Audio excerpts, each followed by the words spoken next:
ثلاث درجات تمہارے درجات کو بلند کر دے گی۔ اے جمعہ الوداع کے موقع پر مرکزی جامع مسجد خوشبو مدینہ میں آنے والوں، مرکز اسلام میں آنے والوں، آپ کو میں دعوت فکر دیتا ہوں، آج میں اس کو دعوت فکر دیتا ہوں کہ ان تین چیزوں پر بھی ہم نے عمل کرنا ہے۔ وہ کون سی تین چیزیں ہیں؟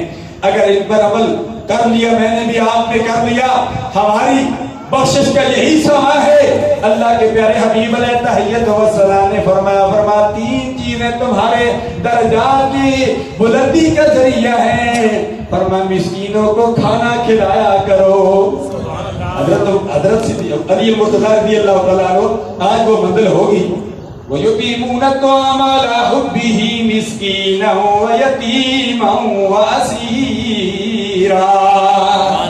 سب اشارہ کرتا ہوں علی المرتضیٰ نے کیا دیا تھا؟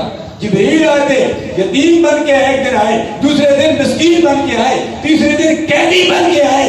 افطاری کے سارا کھانا یتیم مسکین قیدی کو دے دیا۔ اللہ فرماتا ہے علی المرتضیٰ تم کامیاب ہو گئے، علی المرتضیٰ تم کامیاب ہو گئے اور تم نے مسکین کو کھانا کھلا دیا۔ اس لیے اللہ بھی فرماتا ہے ما سلککم فی سقر قالوا لم نک من المصلین ولم نک نطعم المسکین۔ اے جہنم میں جانے والوں تمہیں کس چیز نے جہنم میں لایا ہے؟ وہ کہیں گے ہم نماز نہیں پڑھا کرتے تھے اور تمہارا دوسرا گناہ یہ تھا ولم نک نطعم المسکین، ہم مسکینوں کو کھانا نہیں کھلایا کرتے۔ اس لیے کوئی غریب آ جائے، کوئی مسکین آ جائے، کوئی یتیم آ جائے تمہارے گھر پر کھانا مانگے، ویسے پھر رمضان شریف میں تو کھانا خوب کھلایا کرو۔ رمضان شریف میں یہ تو سخاوت خوب کیا کرو۔ جو رمضان میں انسان خوب سخاوت کرتا ہے، کھلاتا ہے، رب کی بارگاہ میں دیتا ہے، اللہ تبارک و تعالیٰ پورے 11 مہینے اس کے رزق میں فراوانی پیدا کر دیتا ہے۔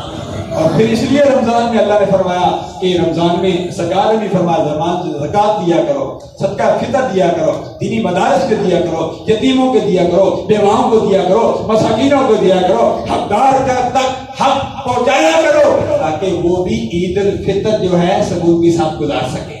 تو حاضرین و ناظرین، یہ تھی پہلی چیز۔ کون سی پہلی چیز؟ درجات میں بلندی کی، مسکینوں کو کھانا کھلانا۔ دوسری چیز سرکار نے فرمایا افشاء السلام، فرمایا سلام کو عام کرو، تم جانتے ہو یا نہیں جانتے ہو تو سلام کر لیا کرو، گھر میں جایا کرو سلام کر لیا کرو۔ اگر گھر میں کوئی بھی نہیں ہے، سرکار نے فرمایا مجھ محمد مصطفیٰ پر سلام پیش کر دیا، تمہارے گھر میں برکتیں ہوگی۔ فرمایا تیسری چیز سرکار نے فرمایا جب سارے لوگ سو گئے ہوں، فرمایا رات کو کھڑے ہو کر رب ذوالجلال کو یاد کر لیا کرو، قیام اللیل کیا کر لیا کرو۔ پچھلی راتی رحمت ربی فکرے بلند آوازہ، بخشش منگن والے آندا تے کھلا ہے دروازہ، رات پڑے تے بے دردانو نیند پیاری پیاری آوے، درد مندانو یاد سجن دی ستیاں آن جگاوے۔